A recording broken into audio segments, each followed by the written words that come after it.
Hello boys, how are you today? We meet again a new week after your tests last week, and today we will start a new unit. As you can see, we will start unit number 6, and this time we are going to be studying weather and climate. Okay, so let's get started. First, as usual, we are going to see today's agenda. What are we going to do today? We are going to explain the idea, the concept of air temperature, same for humidity, and finally we're going to explain the concept of atmospheric pressure. Okay, are you ready? Let's go. Let's start with the air temperature. How do we measure air temperature? Do you know?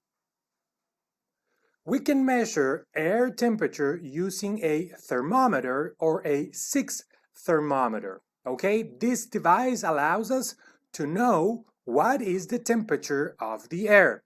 We can measure the temperature in Celsius degrees, like in Chile and most parts of the world, or in Fahrenheit degrees, as they do in the United States. The reading, the marking on the thermometer is going to tell us how hot or how cold the air is.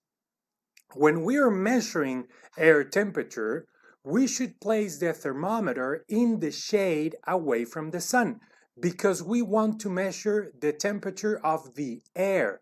If we put the thermometer directly over the sunlight, it's going to have a very high reading, and that reading is not going to correspond to the air temperature. So we need to put it in the shade. Usually, when we look at the weather forecast, as you can see in the image, right, it says 20 and 7 because the weather forecast usually tells us the highest air temperature and the lowest air temperature of that day. So in this case is the weather forecast for tomorrow, Wednesday, July 29th, and it says that the highest temperature will be 20 Celsius degrees and the lowest temperature will be 7 Celsius degrees. Let's continue. Now we're going to talk about humidity. What is humidity? Well, humidity is a measure of the amount of water vapor in the air, okay? In the air around us, there is water vapor. How much water vapor? Well, humidity will tell us how much water vapor is in the air around us. On less humid days, in dry days, your skin may feel really dry, like in the summer. On the other hand, on humid days, our sweat takes longer to evaporate. I don't know if you have ever been to Miami or Cancun or Ecuador, Colombia. Those countries are very humid countries. So it seems like you're sweating all day long, or Rio de Janeiro in Brazil. Those places are very humid and it seems like all day you're wet. In Chile, however, our summer is really dry. In general, our climate is very dry, but especially in the summer is really dry. And in the winter is a little bit more humid. So to measure the humidity, we use a hygrometer, okay? For the air temperature, it was a thermometer. For the humidity, we use a hygrometer. And when the humidity reaches 100%, because we measure it in percentage, when humidity reaches 100%, that means that the air cannot hold any more water, so it will probably rain. Usually in rainy days, humidity is around over 90%, okay? This is a hygrometer.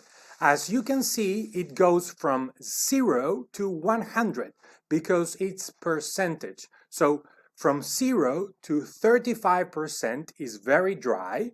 From 35 to 65% is like perfect humidity, not too dry, not too humid. And from 65% to 100% is very humid. Okay, that was humidity. And now finally, we will go into atmospheric pressure. What is the atmospheric pressure? Atmospheric pressure is the force of air pushing on an area, okay? So even though that we cannot see the air around us, we know that the air is there. How do we know? Because of wind,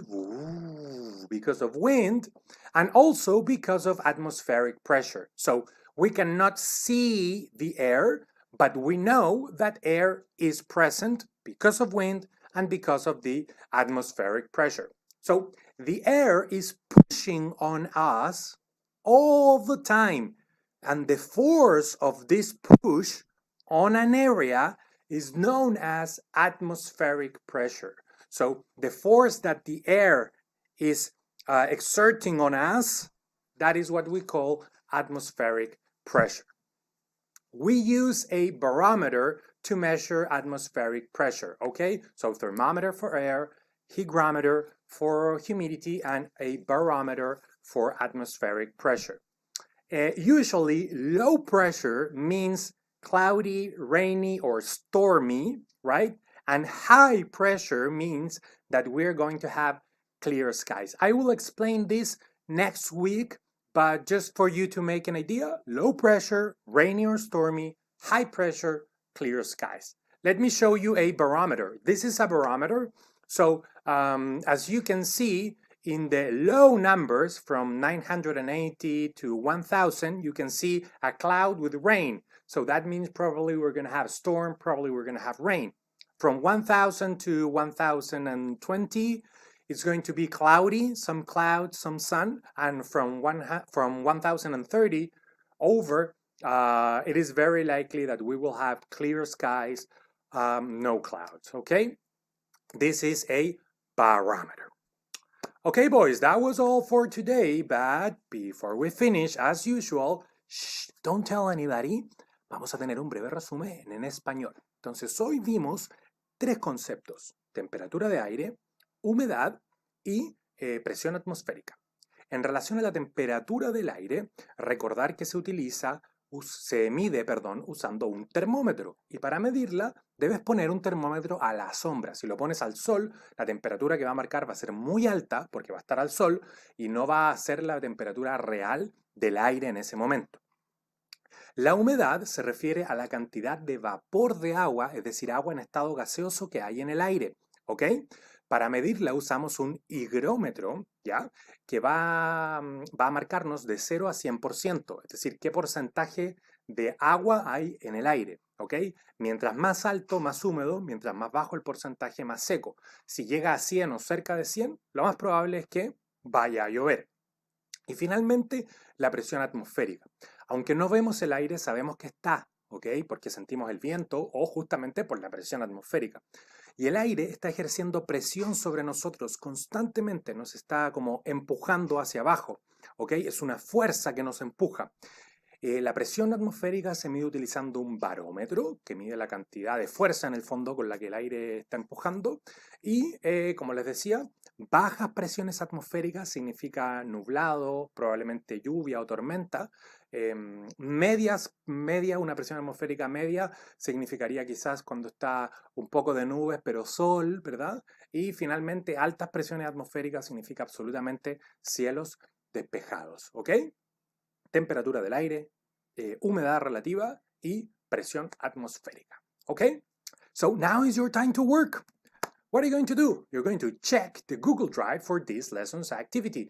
You will have multiple choice questions, okay? There are a couple of questions that you need to choose the correct answer to review this lesson. And also, there is a folder called Material Complementario. In that folder, you will find 2 experiments to better understand atmospheric pressure, okay? And 1 experiment just for fun, okay? So go to the folder, check the Material Complementario folder, la carpeta Material Complementario, and you will find some very, very cool experiments, okay? So as usual, you don't need to print. You can read it there, read it online, copy in your copybook, okay? You don't need to print. If you want, you can do it. Remember that any questions that you have, you can ask them in the morning meetings in the Tutoría Académica with your teacher, or also you can send me or Mr. Jose Tesa or Mr. Nestor Medina an email with your questions, okay? And have your worksheet ready to check it during the Tutoría Académica, okay? And have fun. Go to the material complementario. The experiments are great. See you next week. Bye-bye.